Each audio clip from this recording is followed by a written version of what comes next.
Someone is chewing next to you, and your whole body wants to scream out loud. It is not loud, it is not dangerous, but you cannot ignore the sound. A pen clicking, a throat clearing, a spoon scraping the bottom of a bowl. For most people, it is harmless background noise. For you, it feels like an emergency. Up to 1 in 5 adults report strong reactions to specific everyday sounds.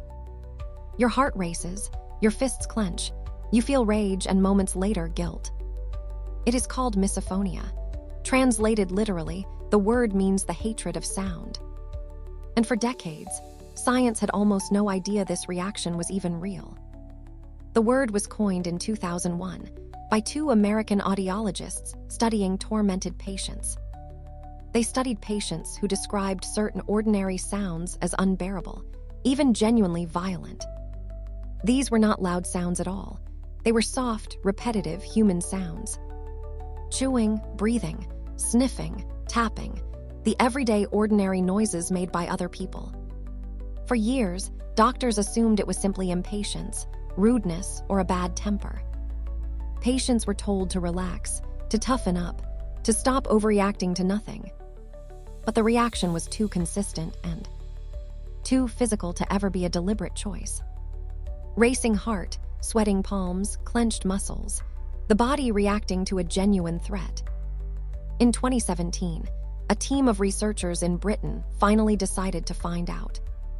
Kumar placed people who suffered from misophonia inside a powerful MRI scanner. He played them 3 kinds of sound: neutral, unpleasant, and personal trigger sounds. For the ordinary neutral noises, their brains behaved completely and reassuringly normally. But the personal trigger sounds lit up something nobody on the team expected. One brain region fired far harder in misophonic listeners than in anyone else.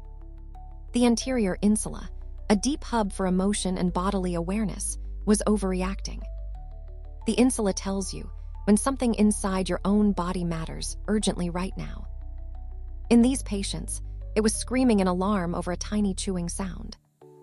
The insula was talking far too loudly to the brain's emotional centers.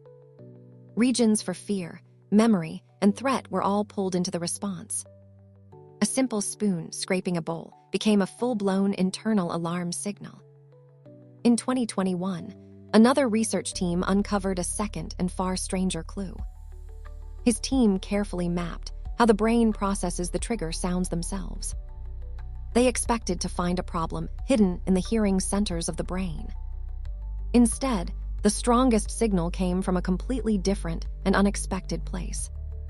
The orofacial motor cortex, controlling the mouth and face, lit up intensely. This is the area that moves your own lips, jaw, and throat. When you hear someone chew, your brain quietly mirrors the act of chewing.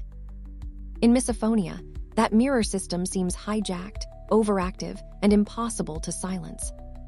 Your brain feels the other person's mouth as if it were your own. The trigger is not really the sound, it is the action behind it. Misophonia is not a disorder of hearing, it is a disorder of mirroring. Your brain is not breaking down, it is connecting 2 things far too well. This reframing changed everything about how scientists now understand the condition.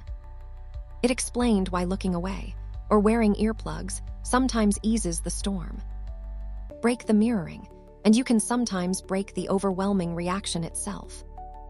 In 2022, researchers published the first formal diagnostic criteria for misophonia. It was no longer dismissed as weakness, it was a measurable brain response.